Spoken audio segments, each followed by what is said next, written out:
13 अप्रैल 1919 को जश्न का दिन भारतीय इतिहास के सबसे काले अध्यायों में से एक में बदल गया। इस दिन भयानक जलियांवाला बाग हत्याकांड हुआ, एक दुखद घटना जिसने भारत में ब्रिटिश शासन की नींव हिला दी। यह वह दिन था जब सैकड़ों निहत्थे भारतीय जो शांतिपूर्वक एकत्र हुए थे, ब्रिटिश सैनिकों द्वारा निर्दयतापूर्वक गोलियों से भून दिए गए थे।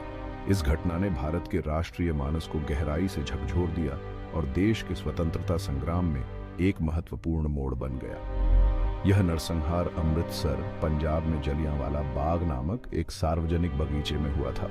उस भयानक दिन हजारों लोग बैसाखी मनाने के लिए इकट्ठा हुए थे, जो पूरे पंजाब में मनाया जाने वाला एक खुशी का फसल उत्सव है।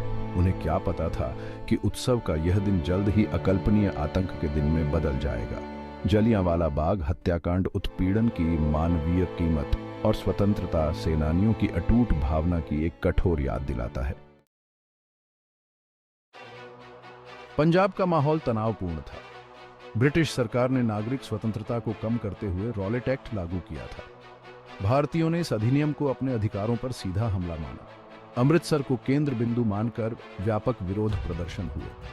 13 अप्रैल को हजारों लोग जलियांवाला बाग में जमा हुए। कई लोग बैसाखी मनाने आए थे, जबकि अन्य ने रॉलेट एक्ट का विरोध किया। यह सभा ब्रिटिश नीतियों के खिलाफ एकता को दर्शाती है। दूरगामी परिणामों के साथ टकराव का मंच तैयार किया गया था। बिना किसी चेतावनी या भीड़ को तितर-बितर करने के प्रयास के खुली आग।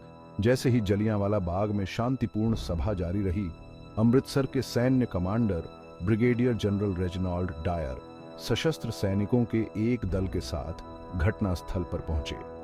डायर को प्रदर्शनकारियों के प्रति उनके क्रूर रवैये के लिए जाना जाता था और उनका मानना था कि डर पैदा करने और नियंत्रण बनाए रखने के लिए बल प्रयोग किया जाता है। बंद बगीचे में गोलियों की आवाज गूंज उठी, क्योंकि गोलियां बेखबर भीड़ पर बरस रही थीं। लोग अपनी जान बचाकर भागे, बेताब होकर छिपने की जगह ढूंढ रहे थे, लेकिन बचने के लिए कहीं कोई जगह नहीं थी। डायर के सैनिकों ने बगीचे के संकरे रास्ते बंद कर दिए, जिससे यह जगह मौत के जाल में बदल गई। 10 मिनट तक गोलियां चलती रहीं, जब तक कि गोला बारूद लगभग खत्म नहीं हो गया। खंड 4, एक नरसंहार याद आया। जलियांवाला बाग नरसंहार के बाद पूरी तरह से तबाही का मंजर था।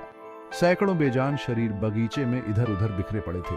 उनके खून से जमीन लाल हो गई थी। आधिकारिक ब्रिटिश गणना ने मरने वालों की संख्या 379 बताई, लेकिन स्वतंत्र अनुमान बताते हैं कि 1000 से अधिक लोग मारे गए होंगे।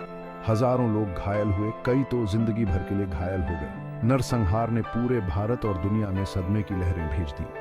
अत्याचार की खबर जंगल की आग की तरह फैल गई, जिससे व्यापक आक्रोश और निंदा हुई। जलियांवाला बाग हत्याकांड ने भारत में ब्रिटिश शासन की क्रूर हकीकत को उजागर किया। इसने ब्रिटिश न्याय और निष्पक्षता के मिथक को चकनाचूर कर दिया। यह नरसंहार स्वतंत्रता चाहने वाले भारतीयों के लिए एक रैली का नारा बन गया, जिसने उन्हें ब्रिटिश उत्पीड़न से स्वतंत्रता की मांग में एकजुट किया। उत्सव और खुशी के लिए मनाया जाने वाला बैसाखी का दिन शोक और प्रतिरोध के दिन में बदल गया था।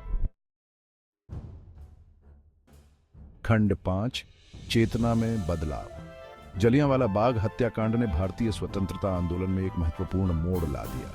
इस घटना की क्रूरता और इसके अन्याय ने लाखों भारतीयों के दिलों में आग लगा दी। इस नरसंहार ने भारत में ब्रिटिश शासन की असली प्रकृति को उजागर कर दिया, जो पहले से मौजूद उदारता या निष्पक्षता के किसी भी भ्रम को चकनाचूर कर रहा था।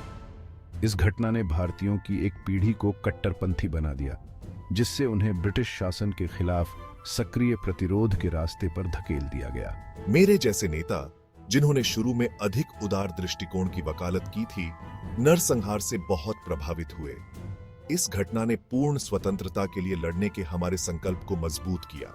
यह नरसंहार 1920 में गांधी द्वारा शुरू किए गए सविनय अवज्ञा आंदोलन, जो एक राष्ट्रव्यापी असहयोग आंदोलन था, के लिए एक उत्प्रेरक का काम किया। जलियांवाला बाग की याद में उपजे इस आंदोलन में लाखों भारतीयों ने शांतिपूर्ण विरोध प्रदर्शनों, बहिष्कार और हड़तालों में भाग लिया। जलियांवाला बाग बलिदान का प्रतीक। यह नरसंहार भारत की स्मृति में अंकित है। गोली लगी दीवारें उस दिन की भयावहता का प्रमाण है। अब एक राष्ट्रीय स्मारक यह दुनिया भर से पर्यटकों को आकर्षित करता है। यह घटना पीढ़ियों को अत्याचार और अन्याय के खिलाफ लड़ने के लिए प्रेरित करती है। पीड़ितों की स्मृति आशा और प्रतिरोध की किरण के रूप में कार्य करती है। अधिक ऐतिहासिक तथ्यों के लिए कृपया लाइक और सब्सक्राइब करें।